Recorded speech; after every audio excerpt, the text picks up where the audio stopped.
오래전에 있었던 일입니다. 여러분이 안식년을 보내주셔서 6개월 동안 미국에서 체류하기 위해서 출국을 준비를 했습니다.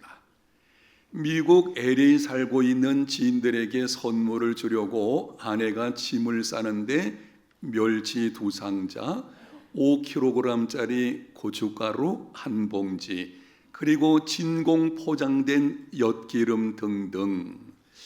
제가 그것을 보고 걱정이 되기를 시작을 했습니다.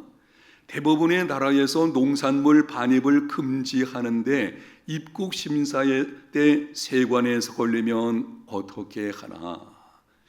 가져가지 말라고 아내에게 말을 해도 괜찮다고 말을 합니다. 아내와 싸워가지고 결국 고춧가루 5kg짜리는 빼놓고 멸치 2상자만 가지고 가게 되었습니다. 미국으로 가는 비행기 안에서 승무원이 세관 신고서를 작성하라고 합니다. 목사가 거짓말을 할 수 없고 정직하게 작성을 했습니다. 그러자 다시 염려가 시작됐습니다. 만약에 세관에 걸리면 그게 무슨 망신일까? 혹시 걸리게 되면 다른 모든 짐까지 6개월을 체류하려고 하다 보니 많은 짐들이 있었거든요. 그 전부 짐을 조사하게 되면 어떻게 되어지나? 나는 영어가 짧은데 도대체 무슨 말을 해야 되나? 아내에게 불평을 했습니다. 나는 모르니까 걸리면 당신이 알아서 하라. 아내가 말을 합니다. 뭘 걱정을 합니까? 걸리면 그냥 주면 될 것이지. 그런데 입국 심사를 받고 세관을 통과할 때에 신고서를 제출해도 그냥 가라고 합니다. 아무 제재도 받지를 않았습니다. 후에 알아보니 미국 LA에는 한국인들이 많이 살기 때문에 고춧가루 같은 것들은 묵인해 준다고 합니다. 속으로 생각하기를 괜히 염려했네. 고춧가루 그냥 가져올 걸. 사랑하는 성도 여러분, 염려는 헛된 것입니다. 염려는 우리 짐을 덜어주지 않습니다. 아무것도 염려하지 마십시오. 정도만 다를 뿐이지 모든 사람에게는 염려가 있습니다. 가난한 사람은 먹고 사는 것 때문에 염려하고, 부유한 사람은 가지고 있는 것을 어떻게 지킬 수 있는지를 염려합니다. 결혼하지 못한 사람들은 결혼하는 문제로 염려하고, 결혼한 사람들은 결혼 생활 문제로 염려합니다. 어떤 사람은 지나간 과거에 매여서 염려하고, 어떤 사람은 불확실한 미래 때문에 염려합니다. 오늘 먹을 것이 있으면 내일 염려하고, 내일 먹을 것을 염려하고, 내일 먹을 것이 있으면은 내년에 먹을 것 염려하고, 내년 먹을 것 있으면 평생 먹을 것을 염려하고, 평생 먹을 것 있으면은 염려하지 않을 것 같습니까? 자녀들이 먹을 것을 염려하고. 오늘 예배의 자리에 나오신 여러분의 염려는 무엇입니까? 지금 여러분을 힘들게 하고 있는 염려거리가 무엇입니까? 그것이 무엇이든지, 여러분의 인생을 힘들게 만들고 있는 염려가 무엇이든지 오늘 하나님께서 우리에게 말씀을 하십니다. 아무것도 염려하지 말고 오직 모든 일에 기도와 간구로 하나님께 감사함으로 아리라. 그리하면 모든 지각에 뛰어난 하나님의 평강이 그리스도 안에서 너희 마음과 생각을 지키시리라. 아무것도 염려하지 말라. 헬라어 원어의 뜻을 보게 되면 염려를 중단하라 라고 하는 명령입니다. 지금 네가 하고 있는 염려는 헛된 것이니 더 이상 그것에 매여 있지 말고 중단하라 라고 하는 것이죠. 당면한 문제가 지금 내 인생을 송두리째 흔들고 있는데 아무것도 염려하지 말라니 도대체 그 이유가 무엇입니까? 인생을 살다 보게 되면 기막힌 일들이 찾아오게 되어지고, 그것이 단순히 지나가는 정도가 아니고 내 인생 전부를 흔드는 일이라고 한다면 염려는 찾아오게끔 되어져 있죠. 그런데 아무것도 염려하지 말라고 하시니 이유가 무엇이겠습니까? 염려는 헛된 것이기 때문입니다. 마태복음 6장을 보게 되면 예수님께서 말씀을 하셨습니다. 너희 중에 누가 염려함으로 그 길을 한 자라도 더할 수 있겠느냐? 키 작은 사람이 염려한다고 해서 키를 한 자나 더할 수 없습니다. 어떤 성경 사본에는 이 키라는 말을 목숨으로 번역을 해 놓았는데요, 염려한다 그래서 내 목숨을 조금이라도 연장할 수 없습니다. 염려한다고 실패가 성공으로 바뀌지 않습니다. 염려한다고 해서 잃어버린 건강이 회복되지 않습니다. 염려한다고 불확실한 미래가 확신으로 바뀌지 않습니다. 염려는 100% 헛된 것입니다. 정확하게 말씀을 드리면 단순히 헛된 것에 그치는 것이 아니고 염려는 우리를 해롭게 합니다.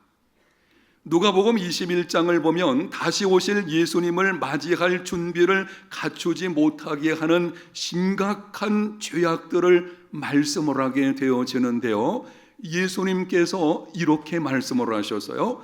너희는 스스로 조심하라. 그렇지 않으면 방탕함과 술취함과 생활의 염려로 마음이 둔하여지고 뜻밖의 그날이 덫과 같이 너희에게 임하리라. 예수님은 염려를 술 취함과 방탕함 동일선상에 놓고 말씀을 하셨습니다. 그만큼 염려가 우리를 해롭게 한다는 것입니다. 우리는 생활의 염려를 쉽게 생각을 하고 죄로 여기지 않지만 예수님 말씀을 들어보게 되면 이거는 하나님을 신뢰하지 못하는 불신에서 나오는 심각한 문제인 것입니다. 방탕함과 술취함과 염려는 마음을 둔하게 합니다. 감각을 잃어버리게 한다는 뜻입니다. 염려에 사로잡히게 되면 삶의 감각을 잃어버립니다. 영적인 감각을 잃어버리게 되고 정서적, 육체적 에너지가 고갈됩니다. 그래서 잠언 기자가 이렇게 말을 합니다. 마음의 즐거움은 양약이라도 심령의 근심은 뼈를 마르게 하느니라. 염려에 사로잡히게 되어지면 내 심령의 근심이 점점 강해지게 되어 가지고는 아마 여러분이 경험을 했을지 모르겠어요. 여름 가물에 땅이 바짝 말라서 쩍쩍 쪼개지는 것처럼 그렇게 되어버리게 되고요, 뼈를 마르는 것 같은 고통 때문에 잠을 이루지를 못하게 됩니다. 심하면은 우울증 같은 정신질환이 찾아오기도 합니다. 그래서 오늘 본문에서 말씀을 합니다. 아무것도 염려하지 말라. 성경을 보게 되면 다윗 왕은 아들이 죽을 병에 걸렸을 때에 하나님 앞에 엎드려 심히 슬퍼하며 금식하고 기도했습니다. 여러분이 이 사건을 아실 것입니다. 사실은 그 아이에게 문제가 있는 것이 아니고 다윗의 죄로 인해서 그런 고통이 찾아오게 된 것이죠. 너무 마음이 아파가지고 하나님 앞에서 탄식하고 금식하며 울면서 기도를 합니다. 그런데 2대 만에 아들이 죽었습니다. 신하들이 걱정하기를 시작을 합니다. 왕께서 아들이 살아있을 때에도 저렇게 심히 슬퍼했는데 이제 아들이 죽었으니 혹시 정신적인 이상한 현상이 찾아오면 어떻게 하나? 수근거리는 소리를 듣고 다윗이 묻습니다. 아이가 죽었느냐? 예, 죽었습니다. 그 말을 듣는 순간 다윗은 자리에서 일어나서 몸을 씻었습니다. 기름을 바르고 하나님께 경배하면서 음식을 먹었습니다. 신하들이 이상해서 질문합니다. 왕께서 아이가 살아있을 때는 심히 슬퍼하고 고민하시더니 아이가 죽은 후에는 어째서 음식을 먹는 것입니까? 그때 다윗이 이렇게 말을 합니다. 아이가 살았을 때에 내가 금식하고 운 것은 혹시 여호와께서 나를 불쌍히 여기사 아이를 살려주실는지 누가 알까 생각함이거니와 지금은 죽었으니 내가 어찌 금식하랴. 내가 다시 돌아오게 할 수 있느냐. 나는 그에게로 가려니와 그는 내게로 돌아오지 아니하리라. 무슨 말인가요? 끝났다는 것입니다. 내 힘으로 어찌할 수 없는 일을 가지고 염려하고 근심하는 것은 어리석은 일이라는 것입니다. 오늘 말씀을 듣는 여러분 가운데 지난날에 어떤 상처로 인해서 염려하고 근심하시는 분들이 있다면 말씀을 듣는 중에 성령의 도우심으로 말미암아 이제는 떨쳐버리고 새로운 마음과 모습으로 나아가는 삶이 되시기를 축복합니다. 과거는 과거일 뿐입니다. 지나간 거에 매이지 마십시오. 지나간 것은 지나간 대로 그냥 내려놓으시고 이제는 하나님께서 나를 통해서 하실 새 일을 기대하며 믿음으로 나아가는 삶이 되시기를 바랍니다. 아무것도 염려하지 말라고 말씀을 드리면 이렇게 묻는 성도들이 있습니다. 목사님, 내가 염려하지 않으려고 해도 염려가 되는 것을 어떻게 합니까? 염려가 헛된 것임을 나도 알고는 있습니다. 그런데 나도 모르게 내 의지와는 상관없이 염려가 찾아와서 사로잡는 것을 어떻게 하면 좋겠습니까? 오늘 본문을 보게 되면 아무것도 염려하지 말라고 하시면서 계속 이렇게 말씀을 하십니다. 본문 6절과 7절을 다시 한번 우리 영상 있는 말씀을 읽어보겠습니다. 아무것도 염려하지 말고 다만 모든 일에 기도와 간구로 너희 구할 것을 감사함으로 하나님께 하리라. 그리하면 모든 지각에 뛰어난 하나님의 평강이 그리스도 예수 안에서 너희 마음과 생각을 지키시리라. 아멘. 염려할 시간에 엎드려 기도하라는 것입니다. 염려는 스스로 어떻게 할 수가 없습니다. 여러분이 경험적으로 아마 있었을 건데요, 내가 염려를 떨쳐버려야 되지, 이게 내 마음대로 안 됩니다. 염려에서 벗어나는 방법은 모든 지각에 뛰어난 하나님의 평강이 내 마음과 생각을 지켜주셔야 합니다. 종종 말씀드리는 것처럼 우리 마음에는 울타리가 없어요. 기막힌 상황이 찾아오게 되면 온갖 말들, 그리고 사탄의 속삭임이라든지 이런저런 잡동사니 생각들이 막 쏟아져 들어오게 되어지거든요. 바로 그때 그곳에서 벗어나는 방법은 하나님의 평강이 내 마음과 생각을 지켜주셔야만 되는 것입니다. 어느 때에 그런 일이 일어나게 됩니까? 하나님 앞에 엎드려 기도할 때에. 그런데 본문을 주목해 보게 되면 염려할 시간에 기도하라고 하시면서 반드시 기억해야 되는 두 가지를 언급을 하고 있습니다. 오늘 여러분들이 이 말씀을 주목해 들으셔야 되는데요, 정말 모든 지각에 뛰어난 하나님의 평강을 경험하는 삶이 되려고 하면 기도할 때에 지금 드리는 이 두 가지를 반드시 주목하셔야 됩니다. 하나는 기도와 간구라고 하는 말이고, 다른 하나는 감사함으로 라는 말입니다. 기도와 간구 같은 말처럼 들리긴 하지만 오늘 본문에서는 원어를 보게 되면 의미가 다릅니다. 일반적으로 기도하자, 간구하자 동일한 의미로 사용할 수 있겠지만 오늘 본문에서 염려와 관련해서 말씀할 때에는 이게 나누어져 있습니다. 기도는 기도하는 사람의 마음 자세가 하나님을 향해 있다라는 의미를 가지고 있고요, 간구는 필요한 것을 하나님께 아뢰라라는 의미가 있습니다. 그러므로 기도와 간구로 하나님께 아뢰라는 말씀은 하나님이 어떤 분이신지를 묵상하고 그리고 필요를 간구하라는 것입니다. 우선순위를 주목하십시오. 기도가 먼저이고 간구가 다음입니다.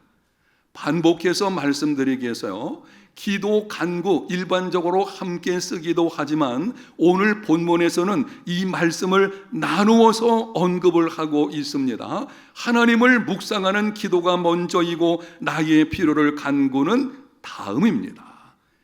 우선순위가 바뀌게 되어지면 이상한 일이 벌어지게 되는데요, 기도하면서 염려합니다. 하나님께 기도하는 것은 염려에서 벗어나려고 하는 거예요. 그런데 기도하면서 염려하는, 기도가 없는 것은 아니죠. 하나님께 나와서 기도를 하는데 염려가 사라지지 않는 이유가 뭔가 하면 우선순위가 바뀌고 있어요. 하나님을 묵상하는 것이 먼저고 그 다음이 내게 필요한 것을 구하는 것입니다. 그런데 내게 필요한 문제에 집착하게 되어지죠. 내게 찾아온 문제가 얼마나 큰 것인지, 얼마나 고통스러운 것인지, 얼마나 그것이 급한 것인지 하나님 앞에 나와서 머리를 숙이고는 문제들을 쏟아놓기를 시작을 합니다. 문제가 여기 있어요. 당면한 문제를 하나님 앞에 내려놓기는 하는데 정작 중요한 하나님이 어떤 분이신지, 그리고 당면한 문제에 관해서 하나님이 어떤 분이신지는 생각하지 않는 것입니다. 그냥 내 문제에 사로잡혀 가지고 쏟아놓기만 하는 것이지, 적어도 하나님 앞에 나왔다고 한다면 하나님이 어떤 분이신지를 생각해 보아야 하지 않겠어요? 그리고 당면한 문제에 관해서 하나님은 어떤 분이신지 묵상할 때에, 그때에 기도가 바르게 이루어지기 시작하게 되는 것입니다. 한번 따라 합시다. 하나님을 묵상함으로 기도를 시작하라. 많은 사람들은 상황이 좋아지면 염려가 사라질 것으로 생각을 합니다. 많은 재물을 소유하게 되면, 직장에서 진급하면, 인기가 올라가면, 건강이 좋아지면, 자녀가 공부를 잘하면 염려에서 벗어날 것으로 생각합니다. 그러나 상황이 좋아진다고 염려는 사라지지 않습니다. 자녀가 학교에서 열심히 공부해서 1등 하면은 참 좋습니다. 그런데 떨어질까 봐 염려합니다. 여러분 그거 하시는가요? 1등 하는 아이가 2등 하는 아이보다 훨씬 긴장하고 더 염려가 큽니다. 직장에서 진급하게 되면 잠시는 기쁠지 모르겠지만 내 보직, 그것을 감당해야 되고 앞으로 계속 승진해야 되는 그 염려가 또 찾아오게 되어지는 것입니다. 염려는 상황의 문제가 아니라 믿음의 문제입니다. 하나님을 어떤 분으로 하느냐, 내가 하나님의 자녀임을 믿느냐, 하나님을 신뢰하느냐의 문제입니다. 사랑하는 성도 여러분, 이제부터 여러분이 하나님 앞에 나와서 기도할 때에 저는 우리 성도들이 평생 기도 생활에서 이 말씀을 잊지 않았으면 좋겠습니다. 하나님을 묵상함으로 기도를 시작하는 삶이 되시기를 축복합니다. 문제를 묵상하고 사로잡히게 되면 문제는 점점 커져 보입니다. 하나님을 묵상하면 묵상할수록 당면한 문제가 점점 작아 보이게 되는 것입니다. 큰 문제인 줄 알았어요. 그런데 하나님께서 전지전능하신 분이시라는 것을 알게 되어지니 이게 아무것도 아닌 것이죠. 거기서 믿음이 생기는 거예요.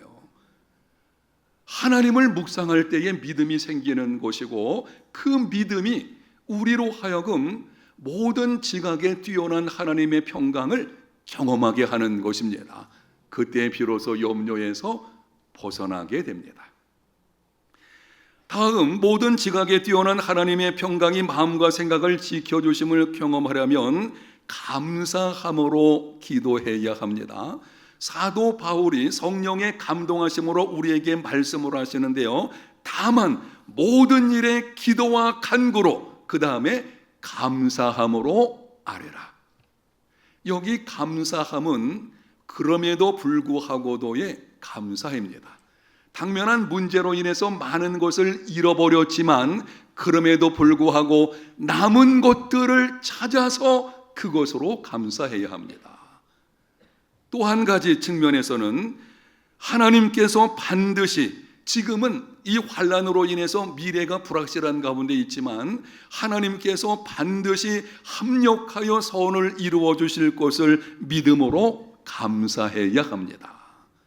바로 그 감사의 기도를 통해서 하나님의 평강이 우리 마음에 밀려오게 되어집니다. 제가 지금 그 경험을 하고 있습니다. 65세쯤 돼서 조기 은퇴를 한다고 하니 제게 묻는 분들이 있습니다. 특히 이 목사님들을 만나게 되면 제게 이렇게 묻습니다. 아쉽지 않습니까? 은퇴 이후에 어떻게 살 것인지 걱정은 없습니까? 새 예배당을 짓고 있는데 새 예배당에서 목회하고 싶은 마음이 혹시 없지 않을 텐데 혹 후회되질 않습니까? 제가 분명하게 대답을 합니다. 평안합니다. 나는 지금 은퇴 이후에 주어질 삶에 대한 기대감 가운데 있습니다. 별로 여러분 은혜 받지 못하죠. 여러분은 혹시 섭섭할런지 몰라도 저는 지금 마음이 정말 평안합니다. 제 얼굴에 평안해 보이지 않는가요? 이 평안함, 제 속에 있는 이 평안함의 비밀이 뭔가 하면 바로 감사함에 있습니다. 지금까지 오랜 세월 동안 교육자 생활을 하고 28년 동안 우리 해운대 제일교회에서 담임 목회를 하면서 나의 사역이 어땠는지를 뒤를 돌아보니까는 감사할 게 얼마나 많은지, 그 중에 여러분의 이해를 돕기 위해서 한 10가지 정도만 말씀을 드려보겠습니다. 첫째, 나 같은 죄인을 구원해 주신 것만도 감사한데 목회자로 부르신 하나님 감사합니다. 두 번째, 우리 해운대 제일교회 담임 목사로 불러주신 것을 감사합니다. 1998년 4월 28일이죠. 우리 해운대 제일교회 이 참 좋은 교회, 정말 저는 복을 받은 사람인데요, 참 좋은 교회 담임 목사로 불러주신 것 감사합니다. 세 번째, 때를 따라 필요한 것들을 공급해 주심으로 28년간의 담임 목회 여정을 능히 감당하게 해 주신 것을 감사합니다. 네 번째, 좋은 장로님들을 만나 평안하게 목회한 것을 감사합니다. 담임 목사는 좋은 장로님들을 만나는 것이 복인데요, 저는 정말 좋은 장로님들을 만나서 지금까지 평안한 가운데 목회를 했습니다. 다섯 번째, 좋은 성도들과 함께하여 행복하게 목회한 것을 감사합니다. 여섯 번째, 예배당을 한 번 건축하는 것도 영광스러운 일인데 성도들과 함께 두 번의 예배당 건축에 참여하게 된 것을 감사합니다. 예배당 건축 쉬운 일은 아니지만 간혹 목사님 예배당을 두 번씩이나 건축하시네요. 제가 한 것이 아니고 여러분과 함께 한 것이고 하나님께서 우리를 통해서 하신 것인 줄로 믿습니다. 쓰임 받은 것 이것만으로도 참 감사한 일이죠. 일곱 번째, 좋은 후임 목사를 보내주셔서 성공적인 리더십 계승을 이루게 하심을 감사합니다. 여덟 번째, 74년 역사의 해운대 제일교회의 첫 번째 원로 목사로 세워주신 것을 감사합니다. 사실 이거는 한편으로 안타까움도 있는데요, 74년쯤 됐으면 이미 원로 목사님들이 한 분, 두 분 정도는 있었어야 돼요. 근데 우리 교회가 그렇게 못했죠. 어쨌든 제가 첫 번째로 원로 목사로 세움받게 된 거 감사합니다. 아홉 번째, 은퇴를 하면서 새 예배당, 새 담임 목사, 새 시대, 새 비전을 통해 회복을 넘어 위대한 부흥을 기대할 수 있게 해주신 것을 감사합니다. 은퇴하면서도 기대감이 있는 거예요. 앞으로 우리 해운대 제일교회 하나님이 행하실 위대한 역사를 기대하는 가운데 이게 얼마나 큰 축복이겠습니까? 열 번째, 1980년 1월 교육전도사로 시작된 교육자 생활, 40년이 넘는 사역의 여정을 돌아보니 모든 것이 하나님의 은혜라. 은혜 가운데 은퇴하게 하심을 감사합니다. 생각하면 할수록 감사할 것이 얼마나 많은지요. 경상도 사투리로 천지백가리. 감사할 게 우리 성도들을 생각해도 감사하고 교회를 생각해도 감사하고 하나님의 은혜도 감사하고 이렇게 감사의 조건들을 찾고 이 감사하게 되어지니 하나님의 평강이 제 마음을 붙잡고 있는 것입니다. 염려가 찾아왔다가도 그냥 도망치게 되어지는 것입니다. 사랑하는 성도 여러분, 잃어버린 것에 집착하지 말고 그럼에도 불구하고 남은 것을 찾아 감사하십시오. 미래가 불확실한 가운데 있어도 하나님께서 반드시 약속하신 대로 합력하여 선을 이루어 주실 것을 믿음으로 감사하십시오. 불평과 원망을 감사로 바꾸십시오. 모든 지각에 뛰어난 하나님의 평강이 마음과 생각을 지켜주실 것입니다. 염려에서 벗어나게 될 것이고 하나님의 일하심을 경험하게 됩니다. 1세기 초대교회 성도들은 이름 앞에 티테디오스라는 별칭을 붙였다고 합니다. 한번 따라합시다. 티테디오스. 그래서 그들은 티테디오스, 바울, 티토디오스, 디오스 베드로 이런 방식으로 붙였는데요. 티테디오스라고 하는 말의 뜻은 아무것도 염려하지 않는 사람이라는 뜻입니다. 당시 성도들이 이름 앞에 그것을 붙인 이유가 있습니다.